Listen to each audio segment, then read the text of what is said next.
Hello humans, and welcome to another episode of Gen X Gamer. Oh yeah, we're cooking, baby. Making a stir fry. It smells delish. But today we're going to review the year in the Amico. What a year it's been, huh? I'm going to turn down the heat here. I wish you guys could smell this. It smells wonderful. It's my Kung Pao chicken recipe. Anyway, guys, you know, this has been a tough year for Intellivision, and, you know, I really wish they would have changed things back when we started seeing these things, but they never did. You know, back in earlier this year in the first quarter, I told you about the quality issues. Those permeated through the year. You know, I used the term overpromised and under-delivered, which was echoed afterwards, and I'm, you know, very thankful for. And there's many things that have come from all those things. You know, all these are self-inflicted wounds, as I said before. But I want to take just an overview of what's happened, not only to, you know, criticize the business, but to look at some solutions here and whether or not they're going to be viable for this company. You know, I'm not going to talk about lag or frame rates or counts or anything like that, because I haven't played the game for myself. You know, there's a lot of people counting frames out there, and at this point, if you haven't played the game, it's meaningless, because you have both people that like the Amico and people that don't like the Amico that have said that, you know, whatever lag there is, it's not really affecting the gameplay in any way. Even people that hate the games, they just hate the games, they don't care about the lag. So I don't know, I'll reserve judgment until I play it. You know, I don't like reviewing things or talking about things that I haven't experienced, because I'll just be talking out of my ass, you know. One of the things that I don't like is, you know, a lot of YouTube channels that make, you know, content based on things that they're just criticizing that they've never experienced, right? So I don't want to be one of those channels. So I'm going to reserve my judgment until that happens. And besides that, I find the business aspect of this much more interesting. You know, I mean, there's a lot of channels out there. If you want to watch drama, if you want to watch, you know, I hate Tommy videos, there's plenty of those, right? This is not it. You know, some people's hobby is hating Tommy. I don't know a guy, you know, I don't know him from a hole in the wall. You know, I can only judge the work, right? That's all I can do. I would never judge a person without meeting them, and I wouldn't judge, you know, him or anybody else without meeting them or without them interacting with me directly and telling me things like, I don't know, Pat Contry calling me an asshole. I'll make a video on that later. But let's talk about the business here, because a lot of this can be prevented and can be fixed. I am an Intellivision fan. I'm not a Tommy fan. I never have been, you know. I didn't know about his show, and I didn't know about all the video games he had worked on, but, you know, whatever, that has no bearing in what he's doing now. Right now he's trying to be the CEO of a company and trying to launch a console. And when it comes to that, there's some major missteps in this company that I've made observations on. And the first one that I made is still yet to be addressed properly, and that is quality. You have a quality problem in this company that's endemic to everything, right? And that has to do with discipline. When you want to get things done, you have to be disciplined. You can be working really hard, but if you don't have the discipline when it comes to quality, you're going to pay for it. At some point, you're going to pay for it, and usually it's at the worst time possible. Like they found out here a couple of times now. Now, can you fix this? It's the tough part about that is, you know, when somebody new gets in there, right? You get a new quality manager in there, they'll have a target-rich environment, we call it, because there's so many things to fix. There's so many things to work on. And man, let me say this, but the major problem besides that is the micromanaging. So let me address both those things here. First, let's start off with quality. Why should quality be a big deal? It should be because you're asking for top dollar. You're asking for top dollar out of a console. You're doing it completely the opposite way that anybody else does it when they're trying to make the the money on the games, but you know, if you're charging $10 for games, how are you going to make money back? You can't, which is another problem with the company, but that's neither here nor there. But if you're going to charge top dollar for an item, it better be top quality. If I say to you Rolex, you know that it's expensive, and you're gonna know that you're paying top dollar because it's that good, right? It's the best watch in the market per se, for some people.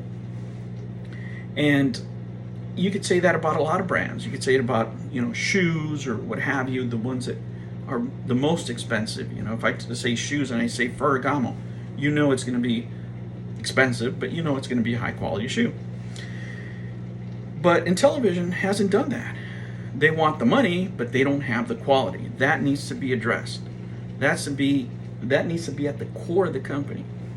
That needs to be a core principle of the company here. Hold on a second, guys. My rice is about to get boiling here. Anyway, that has to be at the core of the company, and so far, it is not, right? Because with that, you can prevent a lot of the problems that they've had. You know, borrowed assets. Those should have never been there with a good quality control system. Delays, you know, and where is that going to show up, right? If you're having these problems pre-production, what's going to happen in production? Right? Hopefully they have an outside firm doing it who has a better quality control system than they do, because if they don't, this is going to be even a bigger problem. This needs to be a culture change within the company, and they need to make quality one of their top priorities. Simple as that. Not 10 commandments. No, it's just standard manufacturing and programming practices that have been proven over the years, right? You can go back to Nintendo, just use their playbook. They perfected that stuff. Let me stir my rice here. And yet, you know, you still have the same problems going on in Intellivision, and they don't seem to be able to solve them. Why? Why is that? Well, it's because somebody has their hands in the cookie jar in everything. And who are we talking about here? None other than Mr. Tommy Tallarico. When he started talking about, guys, excuse me here, I gotta set this timer. When he started talking about we're working on the games, that is bad news. Why are you working on the games? You're the CEO. You know, there's a reason why CEOs don't clean their windows in their own building, and they don't do other things. CEOs have a particular job and have a particular set of skills and have particular functions that have priority over the products being produced, right? You could be having a passion project if it was your own money, but once you have investors, you have different responsibilities. And the fact that he's working on the games themselves, guys, it's not good. Let me just say that. It's not a good thing, because you can't be an expert at everything. You can't micromanage things that you're not great on, right? And I've told you this before. What's the use of having so many people with so many years of experience is if Tommy's going to do everything, right? You guys have been at jobs when somebody's standing over your shoulder and maybe you have an idea of, you know, how something could be better. And somebody steps in and goes, no, do it this way. You guys have been there. Some of you guys have had micromanagers. Tell me if that has been a positive experience for you as an employee. Of course, everybody hates it, right? If you have an employee that you need to micromanage, you hired the wrong person, because as a CEO, your time is more valuable and you need to do other things. But, you know, slowly but surely, Tommy's becoming the Jerry Jones of the video game industry. And I say that as a cowboy fan, right? I'm a cowboy fan. Jerry Jones is great at marketing. He's a personality. When you think about the Cowboys, you think about Jerry. You're not even thinking about players anymore. Players are secondary. He has to be the center of attention. He has to be over everything. But the one thing he can't say is he's not a Super Bowl champion on his own. He can't do it, right? He can't do it. He's the center of attention. 0 Super Bowls on his own. And you can see why that it's not a winning formula. You have to use the assets that you have. If you have all these talented people, right? If you had the Avengers of the video game industry, why not use them? Why do people leave? It's simple. Talented people, once they see this behavior, they'll turn out and book, right? If I'm not able to create as a creator or somebody standing over me, I'm going to leave. So he has that problem, right? He shouldn't be working on the games. Let the people that know how to, make these games. And if they're being delayed because he's overseeing all this stuff, that is even worse. And I don't know that to be the case, but I know the case is that he's a micromanager for sure. And that's an impediment for the company. He's a micromanager when it comes to being the spokesperson. We need a new face presenting these videos, presenting the games. He's a micromanager when it comes to PR. He wants to do everything on his own. Like if there's no budget, of course there's a budget. Of course there's a budget, and a lot of these employees are getting, you guys can quote me on this, in my personal view, they're getting overpaid and they're underperforming. You guys can use that one. You can quote me on that, right? Because these games are not coming out in time. They're getting paid top dollar and they're underperforming. These things are not done. There's no excuse for the games not being done. All right, those are the major issues. Can they correct those? Can they correct quality? Of course, anybody can, but will they? Can Tommy stop being a micromanager? I doubt it. That might be the fault of the company. If he's not able to let go and have people that are more talented in certain areas, let them go and let them take care of those things, that's going to be a huge challenge, right? Is everything bleak, right? Is everything bleak in this company? No, because those things can change.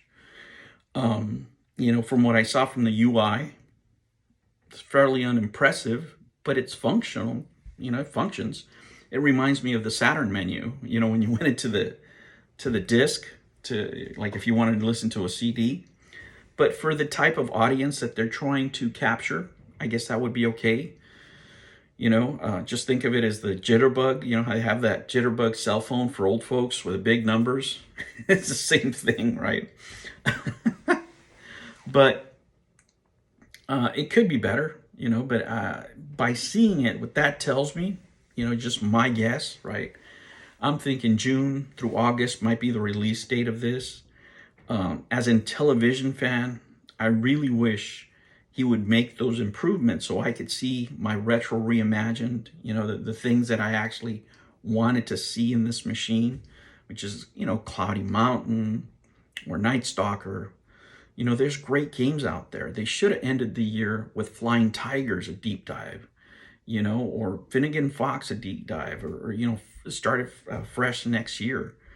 But man, this is the last chance for this company. There's a lot of work to be done here, right? But culturally, the company needs to change. Will it change?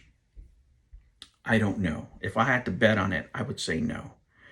I think that Tommy's going to micromanage this thing, and he's going to live with whatever the results are. Unfortunately, as a business proposition for investing, that's not a good play, right? I'll order the console with a credit card that offers me, and I already did, that offers me a return in case it doesn't come out. But even if it fails, a lot of people ask me, well, why are you still ordering if all this thing is going on? Well, if it's as bad as people predict it's going to be even more collectible, because it'll be the biggest disaster in the history of game consoles, right? If they actually, and I know some of you hate this word, if they actually produce the NFT, that might buy them a little bit more time, but it'll also make it collectible because it'll be the first company to do it. Those are the reasons for me to collect it. Now, does that mean I'm going to make 100%, in 30 days? No, absolutely not. Will I make it in 20 years? Yeah, maybe. Will it be full of memories? Of course. Of course. If you want to say whatever you want to say about this whole thing, It's been entertaining, and it's given us a lot to talk about. I've gotten to know a lot of people on both sides of the equation, and I'm sure glad I did. You know, even if the console never comes out, I'm glad I met all the people I met, and I talked to all of you out there. By the way, let me remind those contest winners, hey, I'm going to wait till the 31st for you to contact me back. I'm not going to be searching for you. I contacted everybody I could already. Watch the video. If you won, contact me by the 31st, or that's it. I'm not going to be chasing you down. I already sent some stuff out to the people that reached out to me through Twitter. That's probably the best place, guys. On Facebook, I'm hardly there. Reach me on Twitter, send me a line, and give me your info, and I'll ship them out to you. All right, guys, I will catch you on the next one. Take care.